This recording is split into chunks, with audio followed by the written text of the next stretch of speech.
So this is Steve, and we're here with Nichole.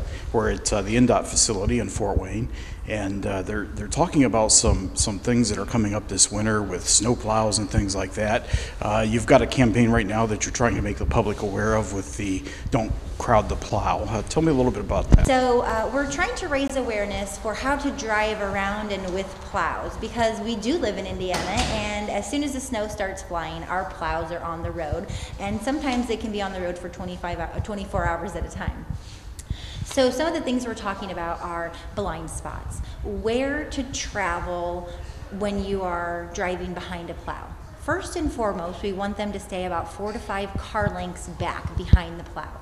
This gives our salt spreader plenty of room to spread the salt onto the road without it bouncing up and hitting your vehicle. And it also allows it to do its job and be where it needs to be on the road.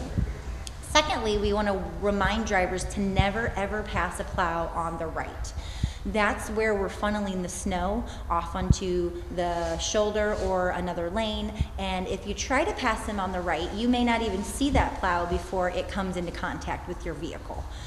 And then in addition to that, we want people to understand that the plow driver's blind spot is much different than our own blind spot in our vehicles.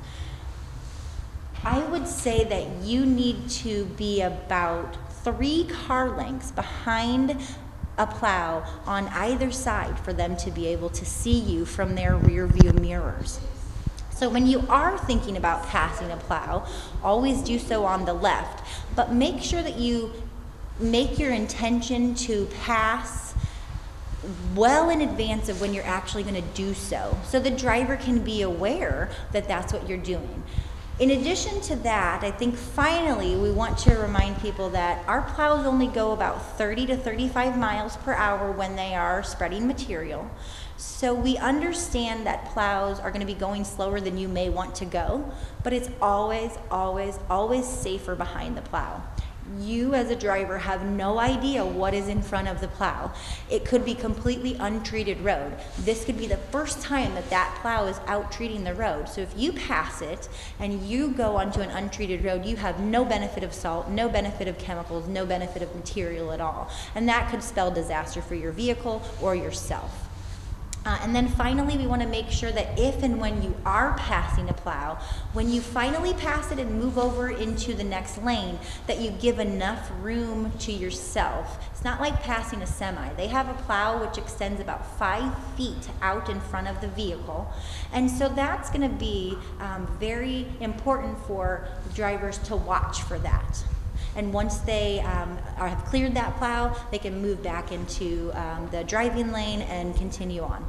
And then one very last fact, try not to drive next to a plow for too long, because the plow is very large and it may hit an ice pack, or it may hit a curb, it may hit a mailbox, unfortunately, and doing so, the force of that may push the plow over the center line. So if you're next to it, you might just get kind of bundled into a crash that you didn't expect. So basically, stay out of the way of our plows, let them do their job.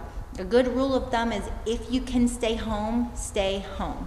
If you have to be out, be cautious of the plows and make sure that you are being a good driver and keeping yourself as well as our plow drivers safe.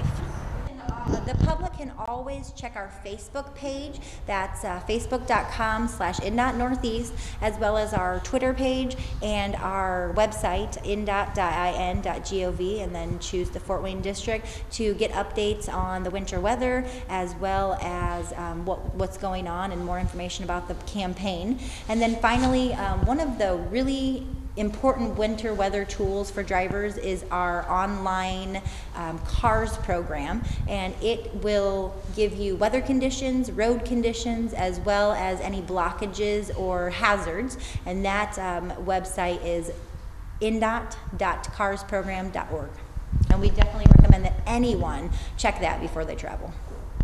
Well, Nichole, we appreciate your time. Thanks for having us. We appreciate it.